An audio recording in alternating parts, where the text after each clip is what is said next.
Now that's how you kick off the second season.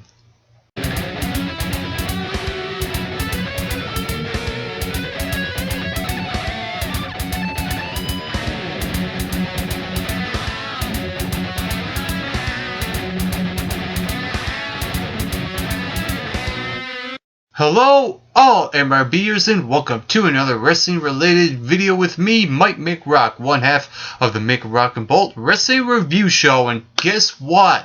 I'm doing something different for a change. Never mind that NXT whatever that show is. I am choosing to do something different, trying to make this channel grow a little bit more, try to get more views, more subscribers, more likes, just more in general. I want to see, test this out to see where this could potentially lead, and I hope the best off of this review series of Lucha Underground. And before I get into this week's episode, the very first episode of Season 2, I just want to say Season 1 of Lucha Underground is some of the best wrestling I've seen. I think the match of the year had to be Vampiro versus Pentagon Jr.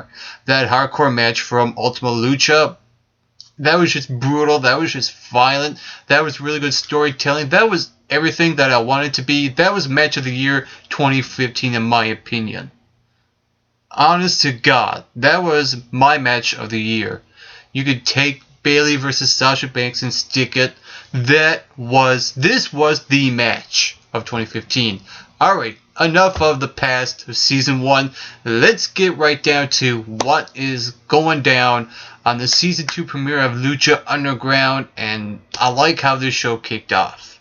I mean, if there's one thing that I really like about Lucha Underground is that it's not a wrestling show. Yes, it's a wrestling show, but it's more of a TV show than a wrestling show, which is what I want to see out of a wrestling show. It feels different. It feels special. It feels unique in that way. And what I like about how this show kicked off, it doesn't kick off like a match. It doesn't kick off with a promo in the ring. No, this kicks off with something you see out of a show called Supernatural. And the funny thing is that when I was watching this first segment of Lucha Underground, I was thinking Supernatural. This is something out of that show, sort of. Like a mix of Supernatural and maybe a bit of, I don't know, Mortal Kombat, but mostly throughout the entire night was like that. And we have Vampiro in a psychic ward, inside a panel with a doctor talking about his past, visualizing himself attacking everyone in the room. And I love how they really dive in just deep into the mind of Vampiro, of what makes him tick and what makes him violent. And in the visual sense, this was a visual masterpiece in my opinion. It was just very brutal and very violent. You see Vampiro like chunk something out of the back of the doctor's neck, but it's only him imagining it. He's not really doing it. And I like how this first segment played off, and it tied in going into in the ring itself, when you see Matt Striker appear. And Vampiro walks out. He gets these pills from the doctor. He says to take them. They're very powerful. And then he meets Matt Striker outside in this really cool car, and they drive off. And of course, Vampiro is wondering, his job. Does he still have a job there in Lucha Underground? And Matt Striker, of course, says, as far as I know, he does. And Vampiro asks, what's the temple like? And then Matt Striker says, it's a much darker place. Which is really interesting because at the end of Season 1, when we see Pentagon Jr. and Vampiro together, you see one of them says, we're going to a much darker place. And wow, the consistency here is really, really good. The little things matter. I like the consistency in storytelling, and I like the consistency of what they say. And it's just a thing on the writers. On the part of the writers. The writers done a really good job here. And the first thing we also see is Katrina is the new boss. Dario Cueto is no longer the boss. We see Katrina in the office, and Phoenix comes in, and two of them exchange words, and eventually it leads to Katrina telling Phoenix that you're going to put your title on the line, his Gift of the Gods title, against King Cuerno. Now, if you don't know what the Gift of the Gods title is, it's kind of a mix of the Money in the Bank and a mid-card title in the WWE, where you can cash in this title, I think at any time or something like that, I think. And you get a shot for the Lucha Underground World title. I like it because, to me, if you're going to win the mid-card title, it's more than likely you should get a main event title match eventually, which is something they lack in the WWE, and you don't see that. You don't see that here in the Lucha Underground, where you have someone as a mid-card championship and they're going to drop it and they're going to mix it all up, blah blah blah. Yeah, you know the rest. Anyway, we get Phoenix versus King Cuerno, Gift of the Gods title. Now, heading into this match, to me, this would set the stage for Lucha. For when it comes to the Lucha style of wrestling, to me, this really set the stage. And what I like about this match is that it didn't give us too much of wrestling. They gave us just the right amount of wrestling without feeling overwhelmed after the match, which is smart because you don't want to blow your load too early in your first episode of 2016. And also, I expected Phoenix to win based off that promo backstage with him and Katrina, and thinking that the match was just going to be a roadblock for Phoenix. He goes over, but no. Don't expect the cliches that you see in the WWE or NXT or in TNA on Ultima Lucha. They throw cliches right up the window, and they actually give us a really good surprise here.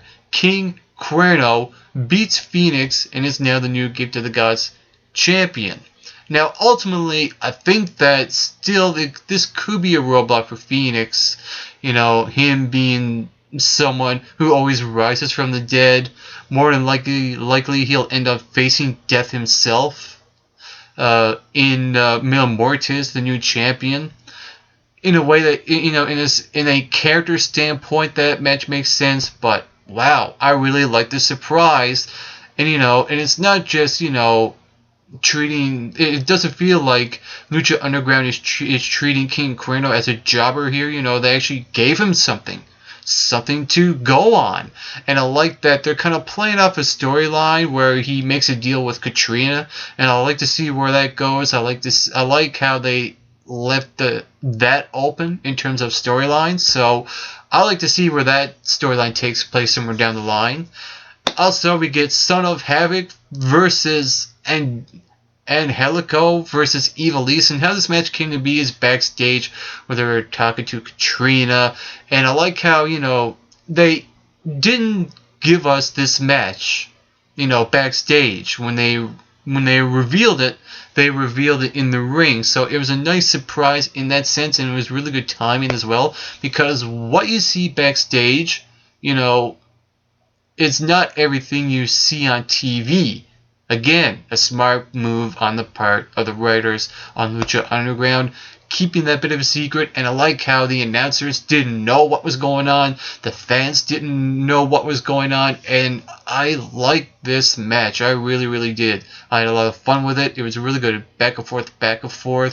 Really, to me, when I look at these three, they have really good chemistry, even as that odd pairing, based off what they've done in the last season, winning the Trios Championship, even though they lost the titles at Ultima Lucha. But to me, so far they are the best Trios champion because of their characters and what they are, and just the chemistry they have is really, really good. And like I said, there is only one way this match could really end, is to have Ivelisse win. A really good surprise. I think she pins Angelico, I think. And again, Lucha Underground giving us a really good shock moment. And you also understand, like 3 seconds later, oh crap, she has to face Mil Muertes in the same night. Oh God, she's gonna die. And she dies. In the main event, Ivelisse, Mil Muertes for the championship, and before it just happened, we have the Disciples of Death coming out, and they take a Son of Havoc, and then Helico, which normally would signalize that the underdog would win, but don't expect the cliches that you see in other wrestling promotions, and because you don't. And we have the match. It was really good. Oh man, this was really, really good in terms of storyline and psychology. I mean, you know that Ivelisse has no chance in the ring with Mil Muertes. I mean, she tries to kick him. It doesn't faze him at all. Tries to punch him. It doesn't faze him at all. What eventually does, she kind of throws him off guard a little bit with a sick DDT, which almost got her the win. And when Katrina got in the ring, you have Mil Muertes accidentally spear her, and then Ivelisse goes for the schoolgirl, almost gets him. And I like how Lucha Underground played on the whole thing of, give that a little bit of hope to Ivelisse, but then just take it away like that. She had no chance at all. And Mil Muertes beats Katrina and retains the championship. And what's really, really interesting about this is that we don't end it there.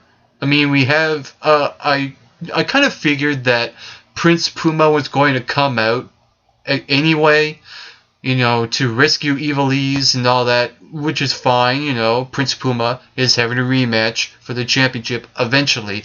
But I like how it really happened. You have Pentagon Jr. from behind, gives Mil Muertes the backstabber and breaks his arm. The fans love it, and it's really interesting that Pentagon Jr. is a babyface. I mean, the last time he was wrestling in a match, he played the heel. So I'm wondering, did I miss anything, or is this going to tie in to the 6-month gap that we didn't see in between season 1 and season 2. I'm really curious to see what they're going to do with that in terms of storyline. And overall, I think this show done a really, really good job in displaying the very first episode of 2016. I feel like the show gave us the right amount of surprises in the right places throughout the show. And I think this is a really good start in the year. I mean, this show was so good in making you wanting for more, and before I leave it, I like what they done with the whole thing with Black Lotus, I think her name is, killing her master last season and now working with Daria Cueto. Really, the show ends off here with these 3 guys looking for the temple, and then they follow it up here where she leads those 3 into a trap where Dario Cueto's monster brother or something like that kills them off. Yes, people die in the show, which is actually pretty good. It's something different and something that stands out amongst the rest of the other promotions that are out there when it comes to professional wrestling. This feels like a TV show, and I like it about Lucha Underground. This is something really cool. It's edgy. It's kind of like Mortal Kombat, Tekken, something out of a Halloween, supernatural, and I like how this season is going with a different tone than last season. To me, this is going to be the supernatural. Sam and Dean, the Winchesters, you get the whole thing. Yeah. Anyway, that's my take on the entire show, and I'm really, really interested to see what's going to happen next week, and that's the one thing that I got taken away from this episode. It leaves you wanting for more. It gets you hooked in the storylines. They give you really good wrestling, and they make you look forward to seeing what's going to happen next week. So that's my review for Lucha Underground, and I'm curious to see what are your thoughts about this week's episode. Whatever they are, feel free to leave those comments right here in the comment section below. And you can also hit that subscribe button down below this video as well to become an MRBer on this wrestling review show.